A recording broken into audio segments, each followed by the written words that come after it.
suatu konstruksi ataupun infrastruktur gitu kan. Today itu tanggal 18.03.2021. Oke. Jadi pertama kita bahas yang lingkungan dulu.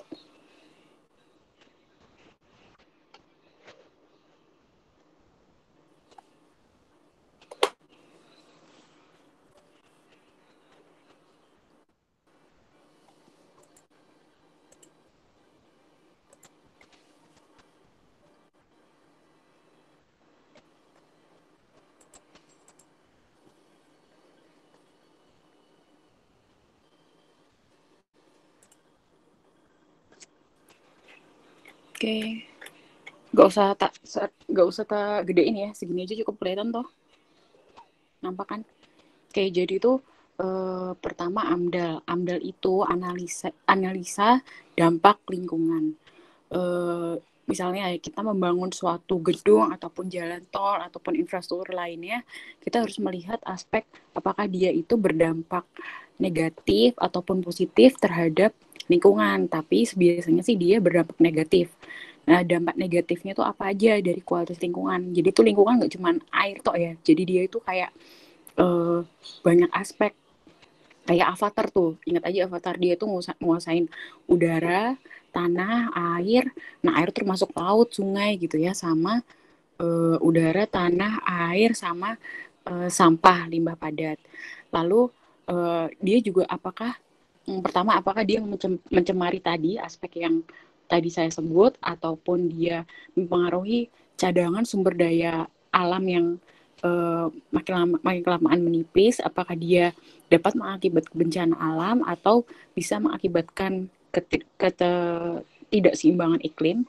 Makanya perlu ada sinergisme antara pembangunan, misalnya antara yang suka bangun kan misalnya PUPR dengan Kementerian Lingkungan Hidup gitu. Pokoknya dia harus berkesinambungan. Nah, ini namanya kesinambungan ini namanya pembangunan berkelanjutan.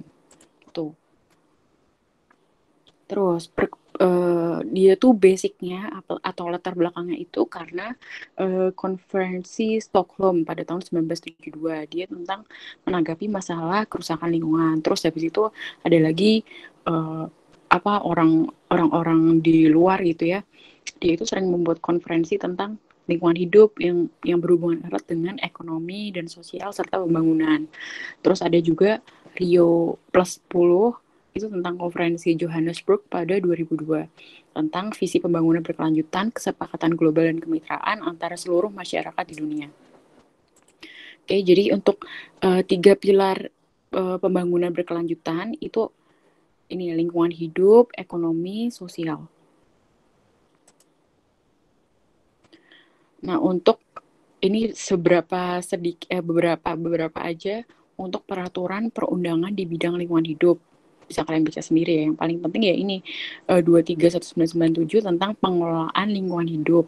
Setiap rencana usaha dan atau kegiatan yang memungkinkan dapat menimbulkan dampak besar dan penting terhadap lingkungan hidup diwajibkan memiliki AMDAL. Jadi AMDAL itu suatu dokumen yang dibuat oleh berbagai expertise, misalnya dari teknik sipil, teknik geologi, teknik lingkungan, teknik apapun yang berkaitan dengan pembangunan tersebut, dia tuh harus menganalisa dampaknya kepada lingkungan tuh kayak apa gitu.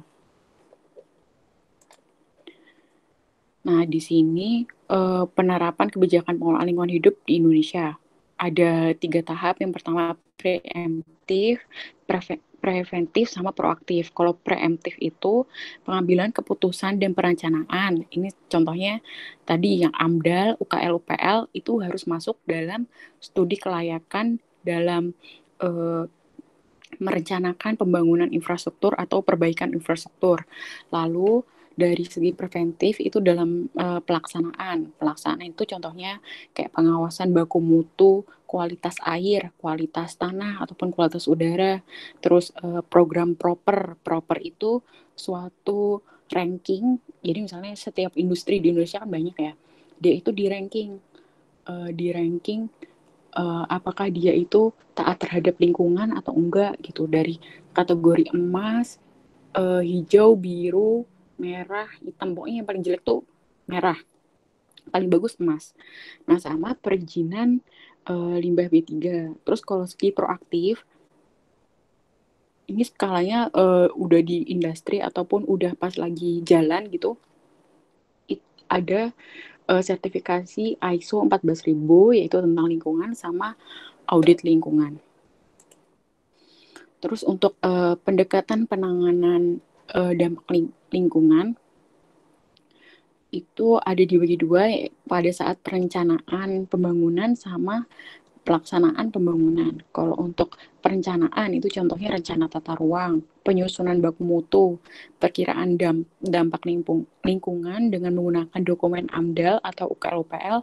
Terus kalau untuk pelaksanaan pembangunan itu menggunakan pengendalian dan penguatan ruang, terus baku mutu, RKL-RPL, pemantauan dan penegakan hukum.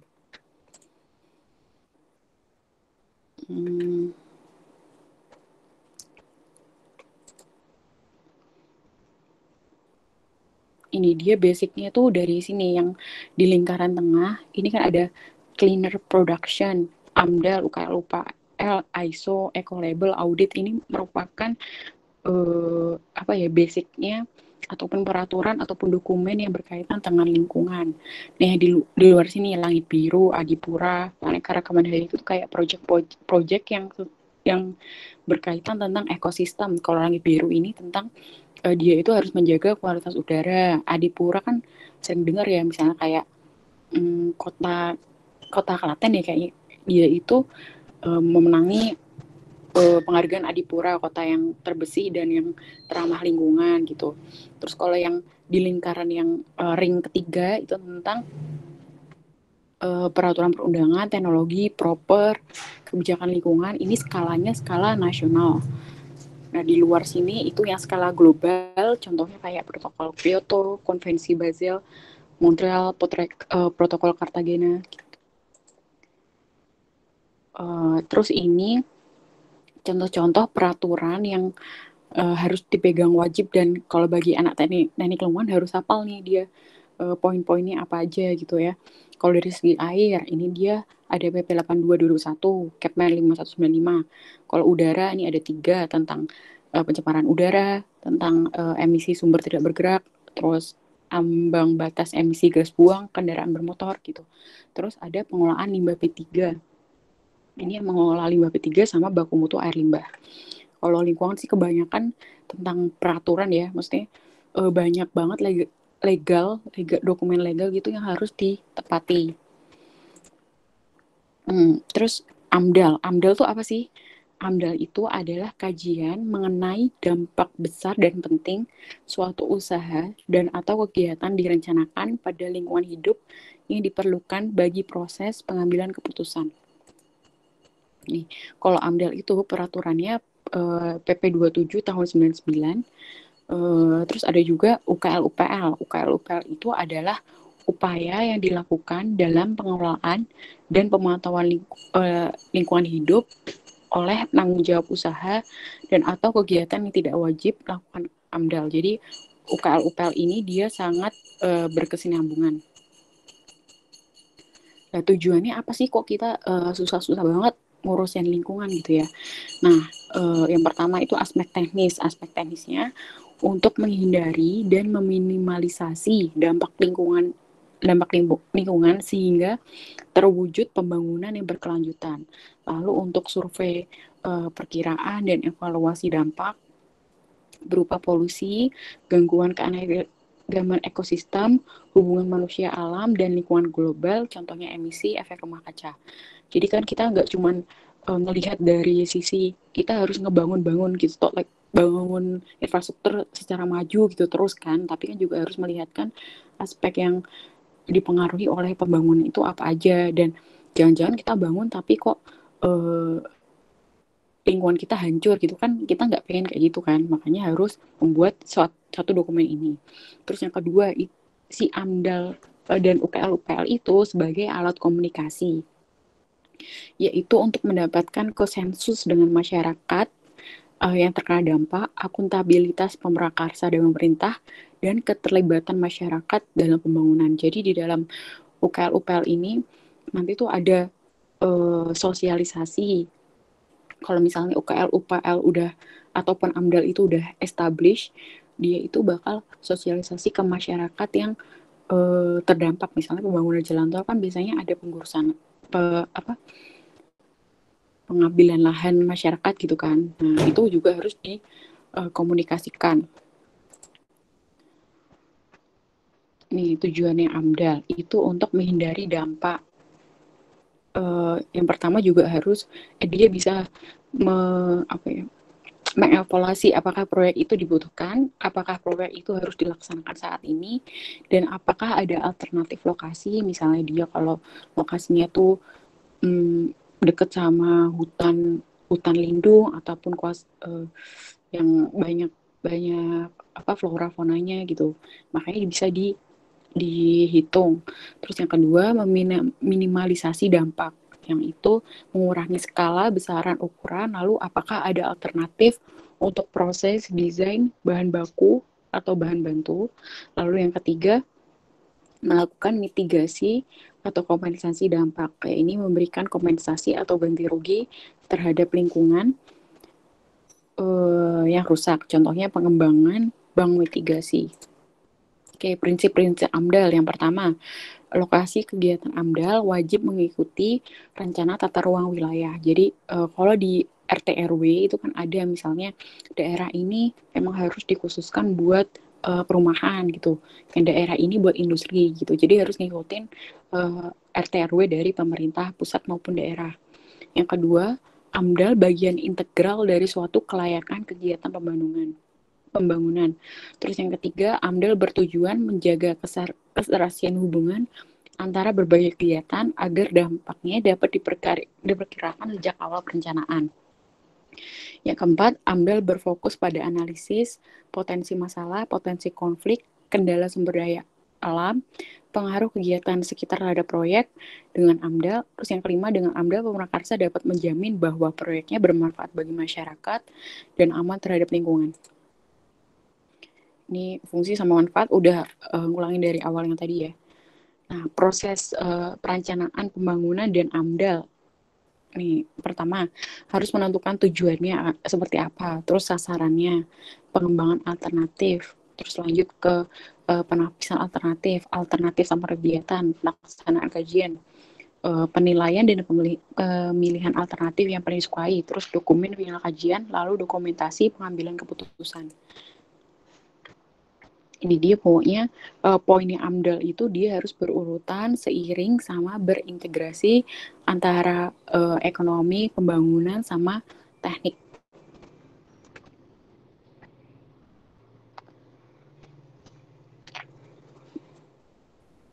Nah, kalau untuk upaya perlindungan lingkungan, itu contohnya pelaporan terhadap penataan standar nasional minimum, terus perencanaan tata ruang, lalu pengawasan penegakan hukum, dan perizinan dalam pemanfaatan sumber daya alam. Nah, keempat aspek ini nanti disatukan di AMDAL. Gitu. Poin yang paling penting ini pokoknya. Barangkali ini bisa keluar di UTS kali ya. Pokoknya peraturan tentang AMDAL itu tentang PP 27 tahun 99.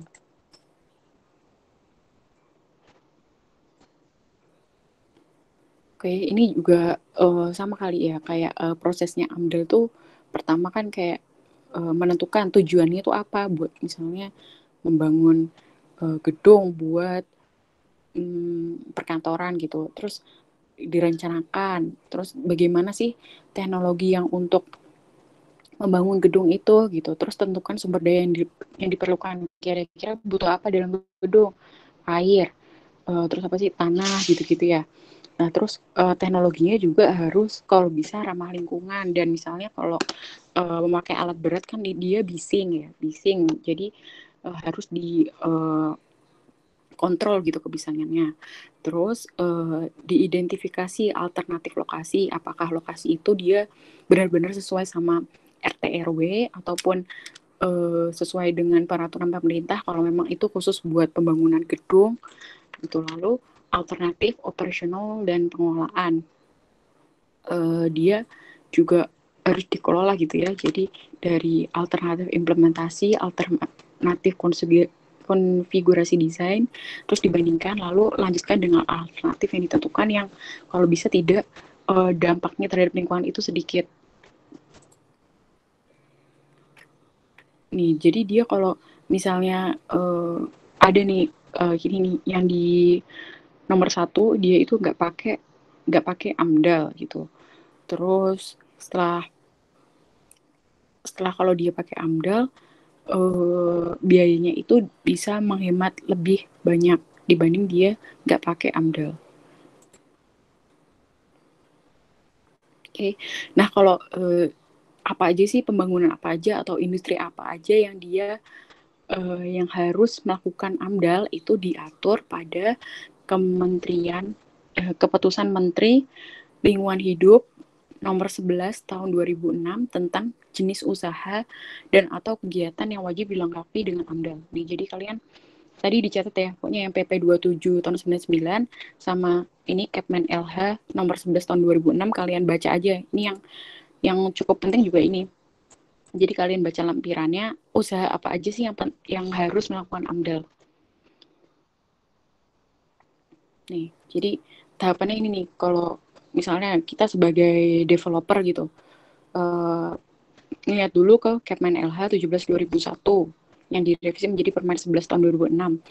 Di situ usaha saya untuk pembangunan itu dia masuk ke list ini nggak sih? Kalau iya berarti harus menunjukkan AMDAL. Kalau enggak, cek lagi ke UKL UPL sesuai Kepmen LH nomor 86 tahun 2002. Kalau ada usahaku sebagai developer dia masuk ke sini, makanya harus membuat dokumen UKL UPL. Bedanya AMDAL sama UKL UPL itu apa? Nah, AMDAL itu lebih kompleks dibanding UKL UPL gitu. Prinsipnya sama tentang apa mengkaji dampaknya terhadap lingkungan apa, tapi kalau AMDAL itu lebih kompleks, kalau UKL UPL lebih ringan gitu.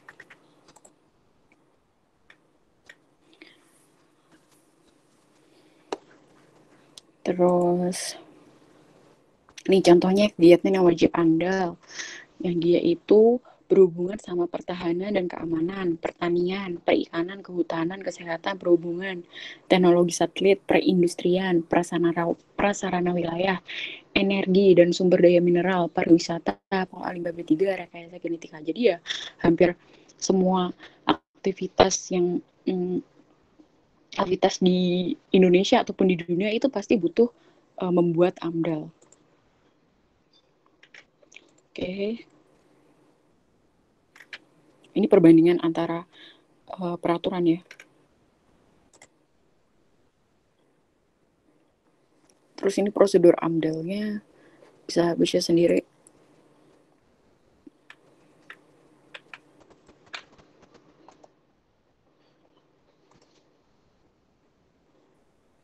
Kewenangan AMDAL itu yang pertama dari pokoknya meliputi berbagai stakeholder. Yang pertama itu pemerintah, dia itu berdampak negatif pada masyarakat secara luas ataupun dia lokasinya melebihi satu provinsi atau enggak, terus lokasinya di wilayah sengketa atau enggak, terus ruang lautan lebih besar dari 12 mil, lokasi di lintas batas negara, terus kalau dari dampak ke provinsi, apakah berdampak negatif pada masyarakat luas yang lokasinya lebih dari satu kabupaten, terus kabupaten atau kota, apakah dia kegiatannya di luar kewenangan provinsi dan kabupaten. Jadi biasanya kalau buat AMDAL ini dokumennya quiet apa ya kompleks ya, bisa nyampe 1 miliar mungkin ya buat dokumen doang gitu. Padahal dokumennya ya memang apa ya banyak aspek yang harus dimasukkan dalam si AMDAL ini dan juga approvalnya ke pemerintah itu susah. Makanya biasanya kayak contohnya ini kalian suka dengar kasus si yang di Cikarang tuh loh buat apa sih apartemen apa sih yang di Cikarang namanya lupa. Ada yang tahu nggak?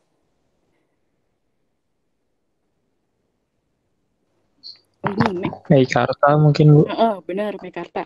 Mekarta itu dia itu salah satu kendalanya kan ini di dokumen AMDAL dia itu udah kedahuluan buat dulu padahal si AMDALnya itu belum di approve sama pemerintah ataupun dia nggak tahu ya kurang detail juga sih AMDALnya belum belum dibuat atau gimana makanya sampai sekarang belum ke apa pembangunannya itu nggak berlanjut ya karena salah satu poin yang menghambat itu karena dokumen AMDALnya itu.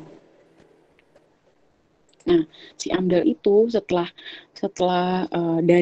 dari tim AMDALnya membuat, dia itu harus dinilai. Dinilainya itu oleh tim teknis. Tim teknisnya itu anggotanya KLHK, terus sektor terkait sama pakar-pakar yang berkaitan tentang pembangunan tersebut atau yang pasti pakar lingkungan. Terus anggota anggota lainnya itu masyarakat yang terkena dampak ataupun LSM. Lalu ada sekretariat komisi itu meliputi KLH ataupun instansi pengolahan lingkungan hidup daerah. Oke.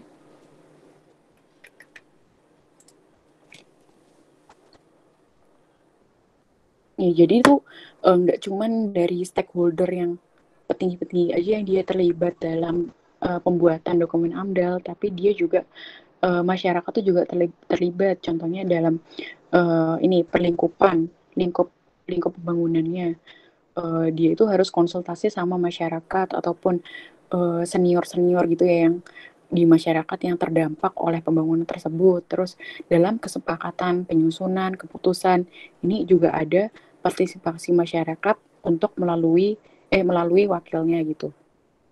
Lalu setelah dokumennya sudah didiskusikan oleh masyarakat dan dikonsultasikan baru bisa sah dalam satu aspek. Nanti ada banyak banget aspek lainnya.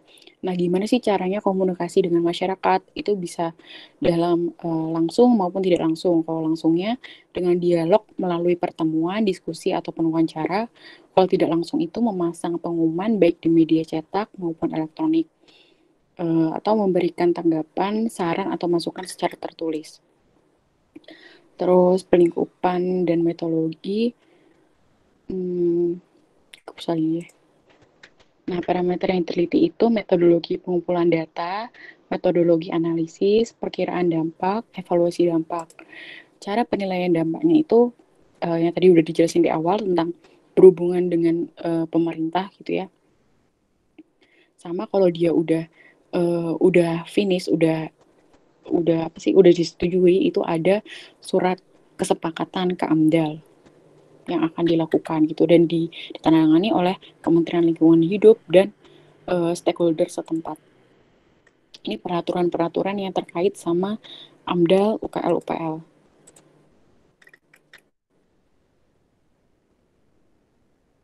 Hmm, nah, kriteria dampak penting yang harus masuk ke dokumen AMDAL tuh apa aja? Yang pertama, jumlah manusia yang akan terkena dampak, lalu luas wilayah persebaran dampak, terus intensitas dan lamanya dampak berlangsung, lalu banyaknya komponen lingkungan lainnya yang terkena dampak, lalu sifat kumulatif dampak, apakah dia bisa berbalik ataupun tidak berbaliknya dampak.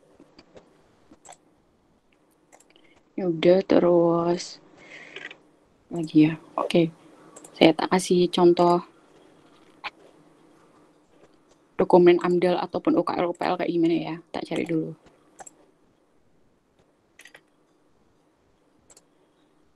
Jadi dulu kalau di pas saya kuliah AMDAL sama UKL UPL itu cuma satu mata kuliah sendiri tuh dan 3 SKS terus ada apa tugas besarnya benar-benar survei ke lapangan nyari data ke pemerintah tentang pura-puranya kita yang buat apa dokumen AMDAL itu ada misalnya ada pembangunan gitu ya. Nah, kita sebagai tim-tim evaluator dan tim pembuat AMDAL ngebuat sih dokumen AMDALnya itu.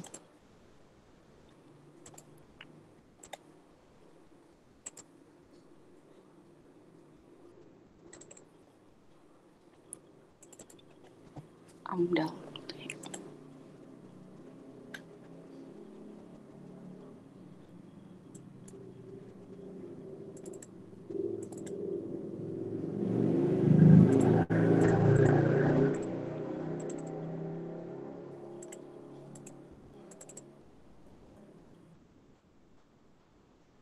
Ada yang tanyain nggak? Udah kebayang belum dokumen AMDAL kayak gimana? Kalau nggak dilakuin nggak bakal ini ya, susah ya. AMDAL mana ya dokumen? Hmm,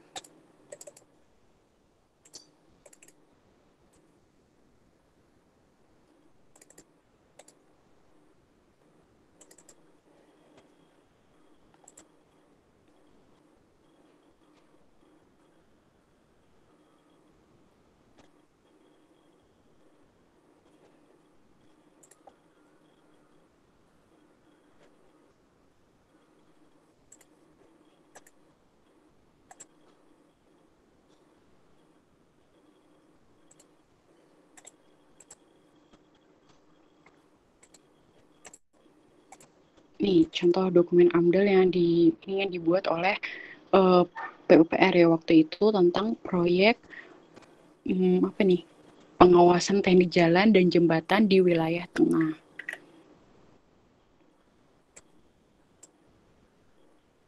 Ini adalah latar belakangnya. Biasalah kayak dia itu butuh topografi wilayahnya kayak gimana gitu. Terus keputusan-keputusan yang ataupun peraturan yang terkait dengan pembangunan jalan itu apa aja dimasukin semua gitu kan. Terus ini yang paling penting juga petanya si jalan raya itu dia mau dibangun di daerah mana gitu kan. Ini desain apa gambaran teknisnya si jalannya itu.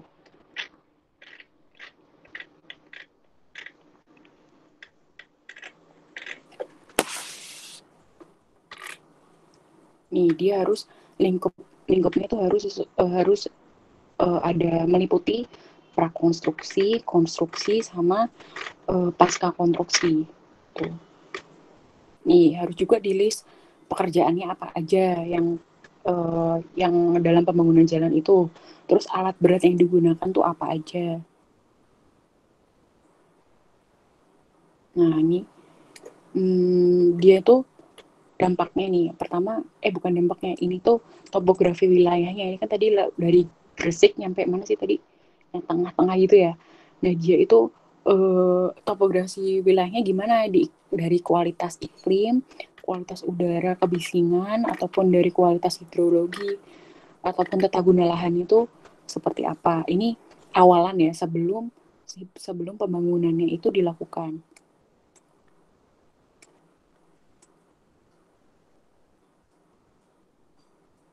Dari aspek kependudukan dan kondisi sosial budaya juga harus diperhatikan.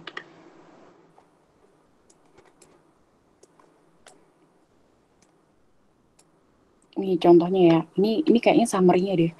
Summary-nya dari tahap prakonstruksi dia itu bisa meresahkan sosial, terus ketidakpuasan ganti rugi lahan, terus potensi konflik. Nah, terus pada tahap konstruksi dia peningkatan perekonomian lokal karena memang banyak yang kerja gitu misalnya ya. Terus jadi banyak yang tinggal di situ, kosan, terus makan gitu kan. Tapi dia juga bisa mengakibatkan polusi udara, perairan, kebisingan. Terus dari kesehatan masyarakat juga pasti berdampak. Dari polusi udara kan banyak debu-debu gitu kan. Pasti kualitas udaranya menurun dan berdampak pada misalnya pernapasan manusia.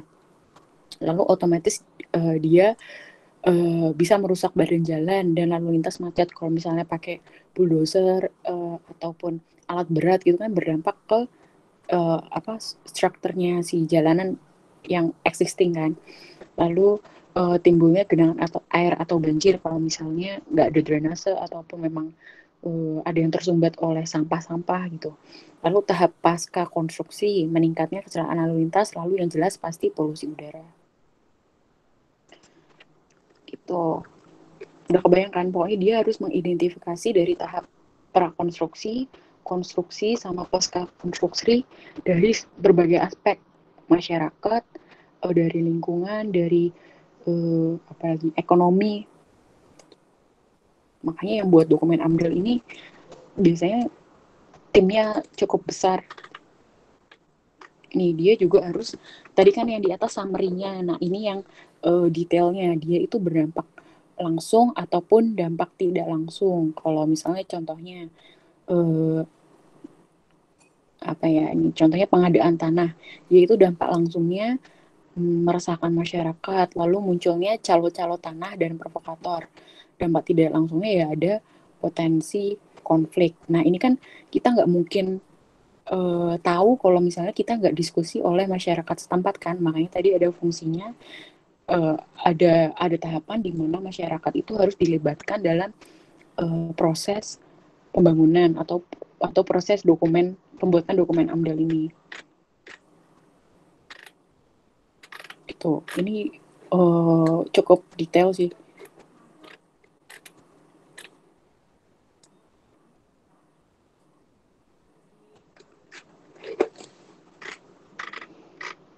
Ini bab 3-nya metode studi.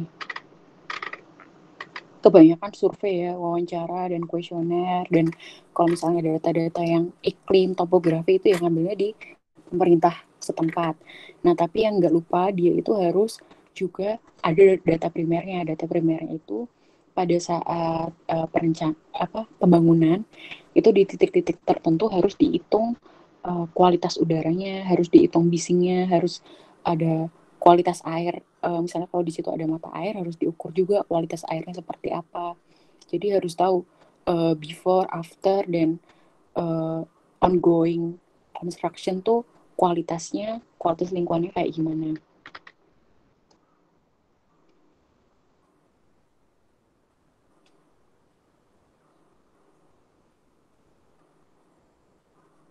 Cukup kebayang nggak? Kebayang, Bu.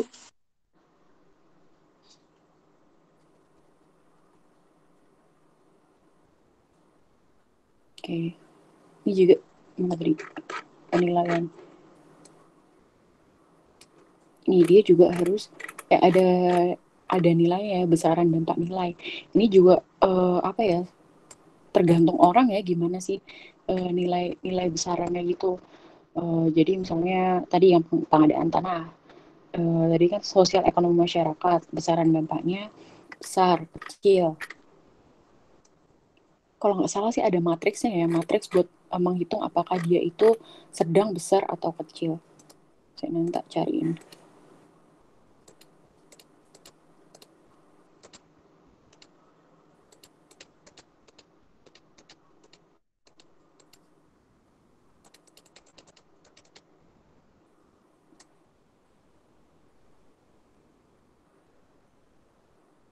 Udah sih segitu. Terus coba tak cariin apa matriksnya, indikator dia harus besar, kecil, apa sedang tuh kayak gimana. Ntar kalau UTS bisa ya identifikasi AMDAL ya. Misalnya kalian punya pembangunan apa gitu.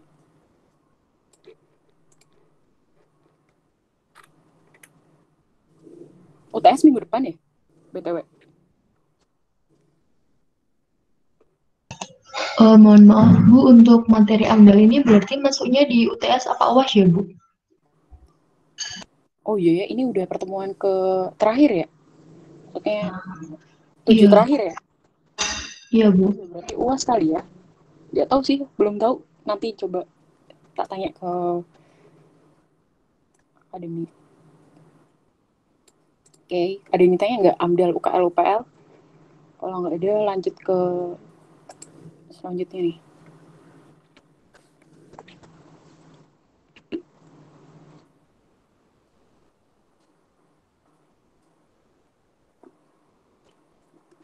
Udah clear ya?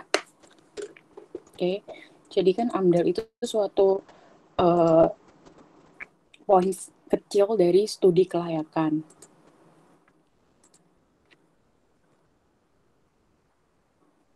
Studi kelayakan pada saat kalian membangun atau perbaikan infrastruktur. Nih, ya kan? Tadi kan kemarin kan studi kelayakan ada banyak toh. Nih, dari segi teknologi, lingkungan, sosial budaya, ekonomi, finansial, sama kelembagaan. Nah, kalau saya kan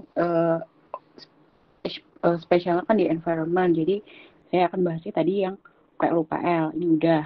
Terus habis habis habis si dokumen itu udah direncanakan, kan dilaksanakan konstruksinya, terus dikelola, dipemelihara. Nah, harus juga dievaluasi. Tapi itu dievaluasinya sebenarnya ini nggak di akhir ya, bisa juga pada saat konstruksi itu dia bisa eval, di pengelolaan juga dievaluasi, terus di pemeliharaan juga dievaluasi. Makanya kita sekarang belajar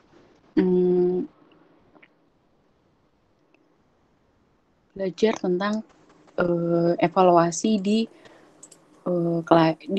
kelayakan perbaikan infrastruktur atau di pembangunan infrastruktur. Ini saya sumbernya dari ini ya, diktatnya PUPR tentang evaluasi.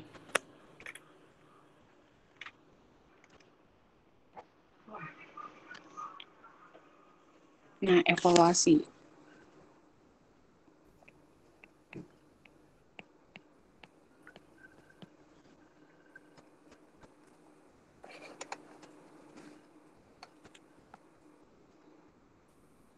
Ini teori banget sih. Apa maksudnya kayak metodenya gitu tuh, definisinya. Kalau definisinya dia itu adalah penerapan prosedur ilmiah yang sistematis untuk menilai rancangan. Selanjutnya intinya ya menilai rancangan,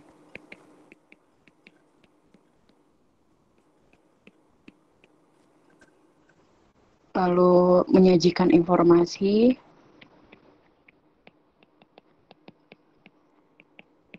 dalam rangka pengambilan keputusan terhadap implementasi buat pengambilan keputusan.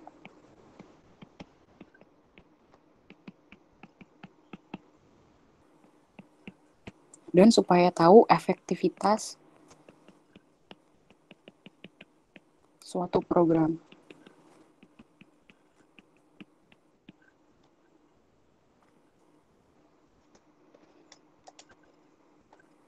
Nih, intinya dia tuh kata dasar apa? Dasarnya itu mengukur, menilai, sama pengambilan keputusan.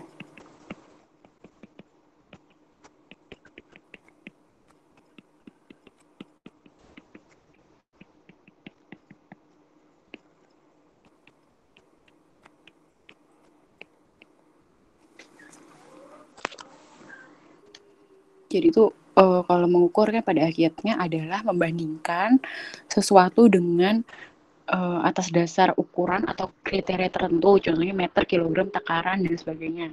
Ukuran bersifat kuantitatif. Penilaian berarti menilai sesuatu. Mengukur itu kuantitatif. Kalau menilai itu mengandung arti mengambilan keputusan terhadap sesuatu berdasarkan pada ukuran baik atau buruknya, sehat atau sakit, pandai atau bodoh gitu. Berarti kualitatif ya.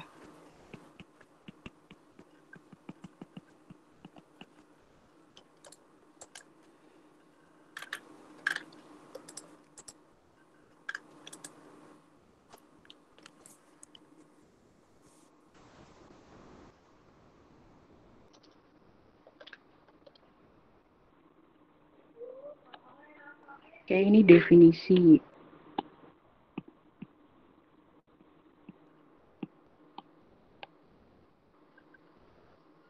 Terus ini basic.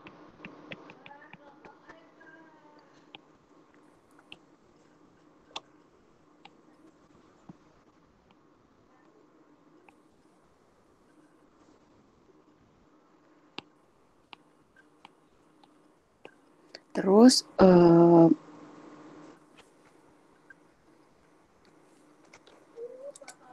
tujuan evaluasi.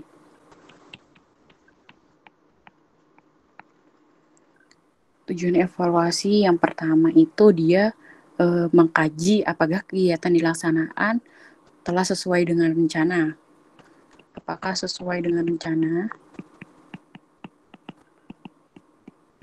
Terus identifikasi masalah yang timbul agar langsung dapat diatasi. Identifikasi masalah. Terus penilaian pola kerja dan manajemen yang digunakan sudah tepat atau untuk mencapai tujuan proyek. Penilaian proyek. kerja, terus kaitan kegiatan dengan tujuan, lalu menyesuaikan kegiatan dengan lingkungan yang berubah tanpa menyimpang dari tujuan. Kegiatan versus lingkungan.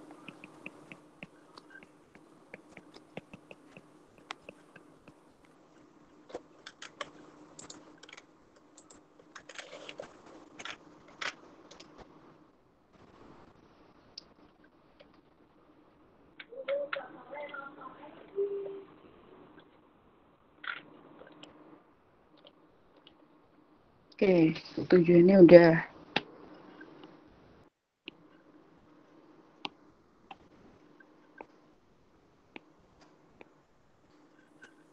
Terus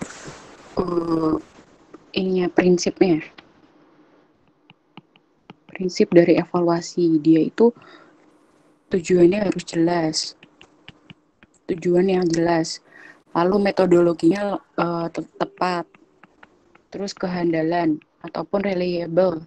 Kehandalan ini dari suatu proses evaluasi dinilai dari perolehan hasil yang setara berbagai kondisi yang dapat diperbandingkan. Dengan demikian faktor bingung banget apa ini, terbaca sendiri lah ya, ini poinnya aja. Transparansi evaluasi, terus dia kredibel ataupun dapat dipercaya, lalu tingkat komprehensif,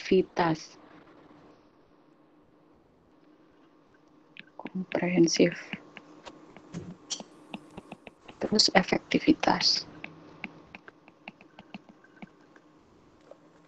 Apalagi ini pas otak UAS tinggal ngapal aja ini poin-poinnya ini apa aja. Nah, kalau 6 ini prinsip ya, 6 prinsip komponen kunci kualitas penetapan tersebut.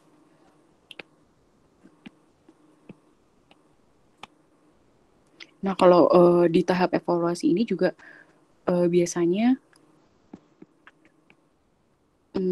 yang pembuat proyek membuat dokumen evaluasi juga.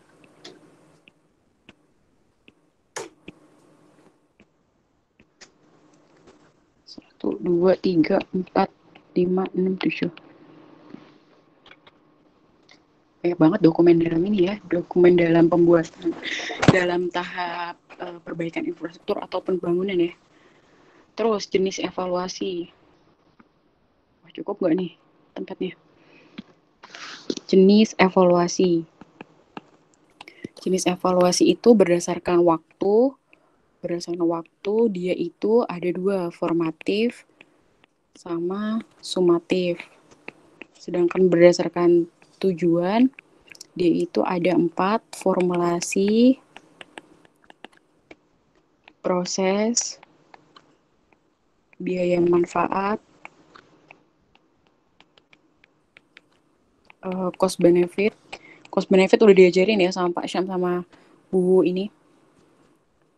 Rizky. Terus sama dampak.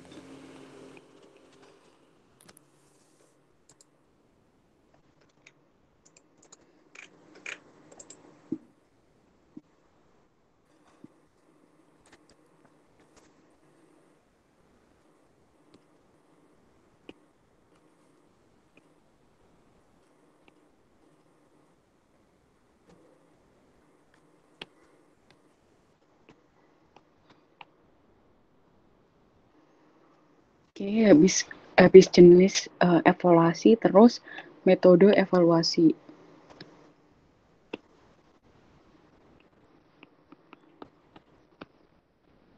Metode evaluasi itu dia bisa dievaluasi dari berbagai tingkatan. Yang pertama dari kebijakan ataupun peraturannya, lalu dari program-program yang dilaksanakan dievaluasi, lalu pada tingkatan proyek ataupun kegiatan.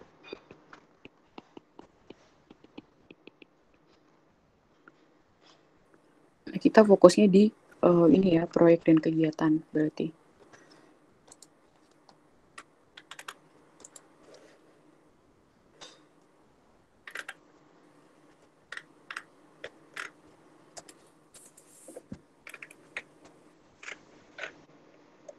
Cari yang kegiatan.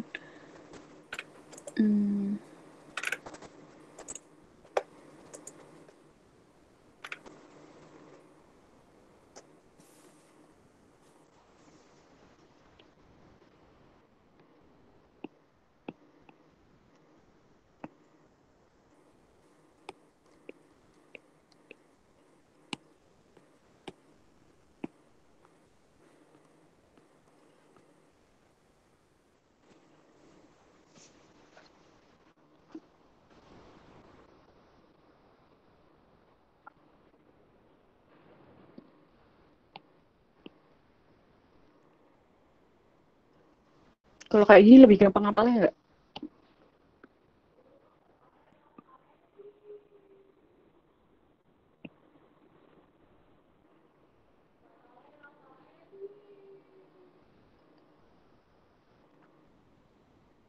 Screenku masih kelihatan kan? Suaraku masih kedengeran kan? Masih, Bu. Masih, Bu. Masih, Bu.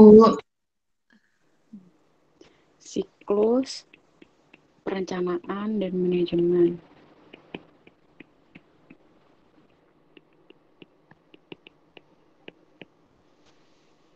Nih, jadi kalau pertama itu rencanakan dulu. Perencanaan, terus dilaksanakan. Lalu dievaluasi.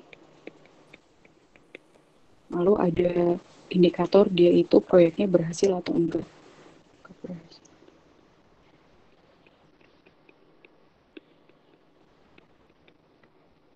Nih, rencana dilaksanakan, habis itu dievaluasi. Dia itu statusnya berhasil atau enggak. Kalau habis dievaluasi butuh perbaikan, ya direncanakan lagi. Kita pokoknya muter terus.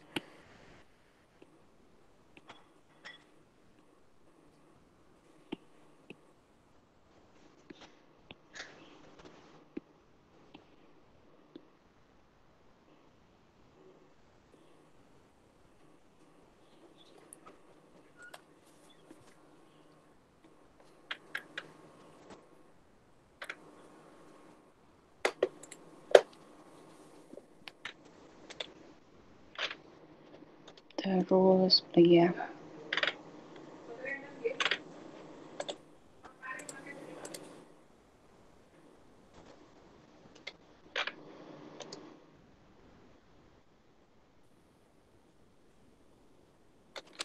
metodenya udah ya, metode pengukuran dan evaluasi kinerja. Nah, jadi di dalam ini proyek ataupun metode proyek atau kegiatan, dia itu yang masuk dalam metodenya itu contohnya apa? Penetapan indikator. Terus dievaluasi kinerjanya. Lalu disimpulkan kinerjanya itu seperti apa.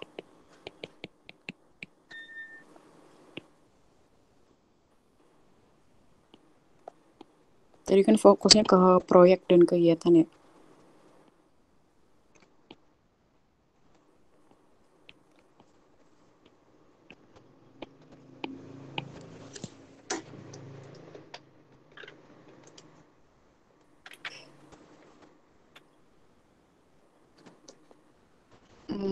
Nggak cukup lagi. Saya tak copy dulu.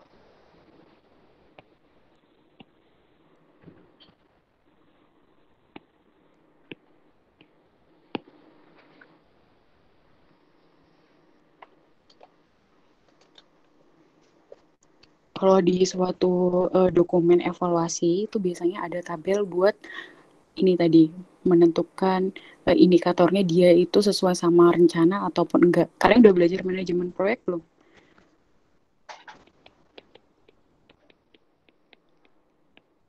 Ada nggak matkulnya?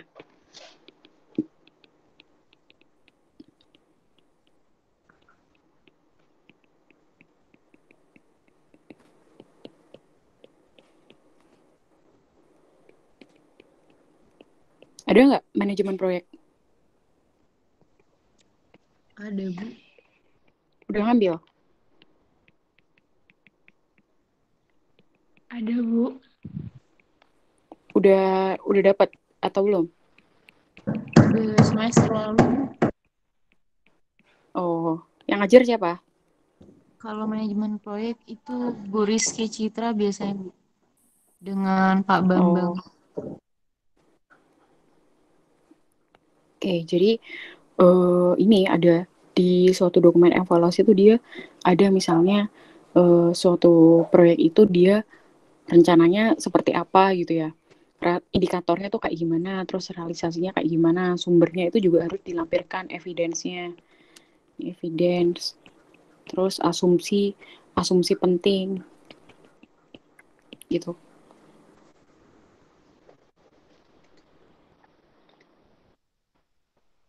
Nah, dia juga ada lagi tabel yang lain, dia itu menghitung persenan, persenan ataupun capaian kelompok kelompok indikator kerja. Contohnya, misalnya bangun gedung tuh tahapannya gimana tuh? Coba yang jago pergedungan. Bangun gedung, tahapannya gimana? Saya nggak jago, Bu. Tapi pertama investigasi atau survei wilayah. Terus Itu apa? Investigasi tanah, Bu. tanah, lalu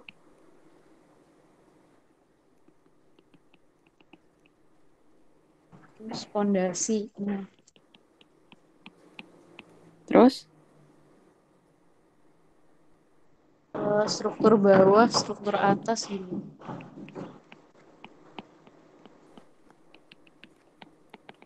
oke, jadi di sini nanti dievaluasi pas misalnya ini contohnya pas konstruksi ya. Pas konstruksi dia itu berapa persen misalnya 80, 100, 20, 30 gitu. Ini dalam persen.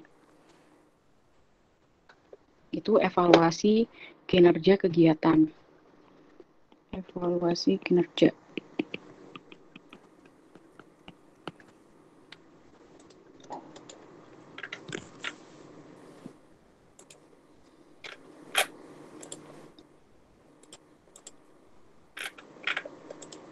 Hmm, oke, dalam evaluasi itu kan pasti dibutuhkan data ya. Data yang dibutuhkan dalam evaluasi. Cukup nggak ya di sini? Hmm, sini aja deh.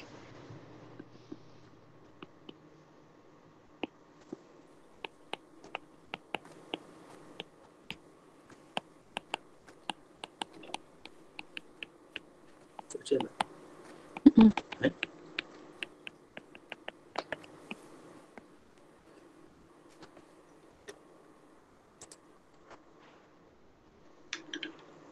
Itu yang pertama data primer.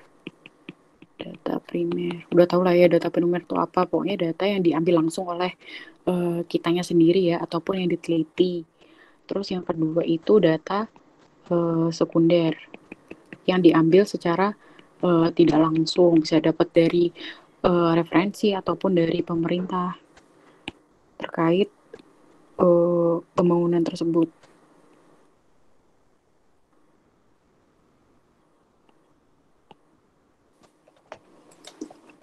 Terus ini tadi data berdasarkan cara memperolehnya. Terus kalau menurut sumbernya, ini berdasarkan cara memperoleh. Kalau menurut sumber, itu ada dua juga, yaitu internal sama eksternal.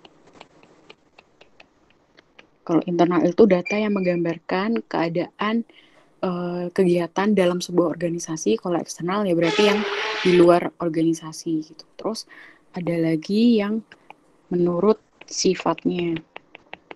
Kalau menurut sifatnya dia ada kualitatif sama kuantitatif.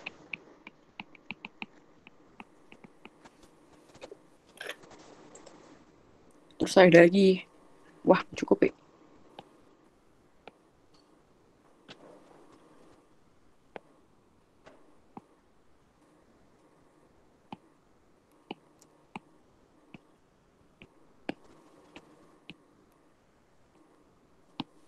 Ini menurut waktu pengumpulannya. Dia ada cross section atau insidental atau data yang dikumpulkan hanya pada waktu tertentu, terus sama data berkala atau time series.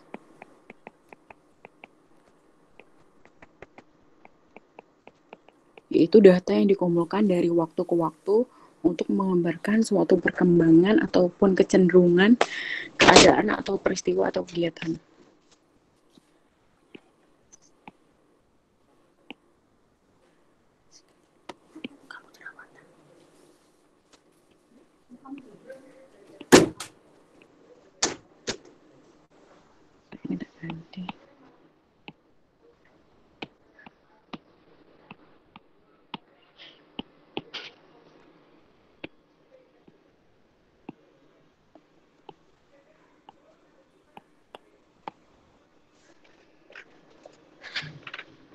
Terus kalau gimana sih cara mendapatkan datanya? Nah, cara mendapatkan datanya kan ada banyak cara ya.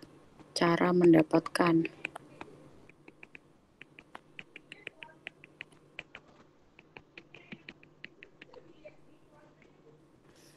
itu contohnya ya wawancara, terus habis itu survei, terus observasi, terus apa lagi nih? Kuesioner, studi dokumen, kuesioner, studi dokumen.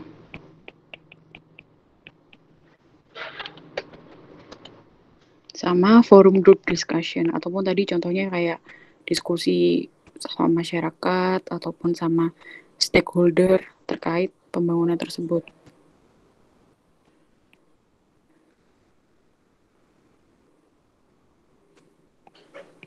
Oke, mungkin segitu aja dari aspek evaluasi, tahapan-tahapan ataupun pengertian tujuan yang sangat teori banget.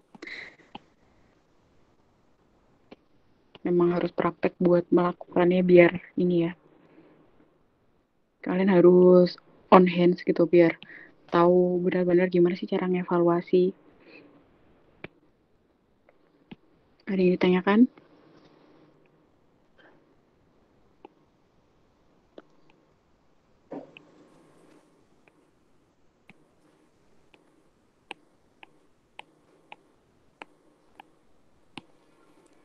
Clear atau memut?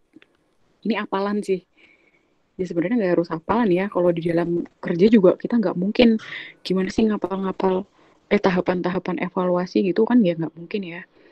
Nggak realistis. Seenggaknya kalian tahu apa konsepnya, konsep dasarnya tuh kayak gimana buat ngevaluasi data yang dibutuhkan tuh apa aja, terus gimana sih cara mendapatkannya gitu ya. Oke, ada yang ditanya? Belum ada, Bu. Oke, tak capture dulu ya. Bentar, aku mau nyoba pakai si master deh, bisa nggak ya? Yang pakai QR code. Baik, Bu. Baik, Bu.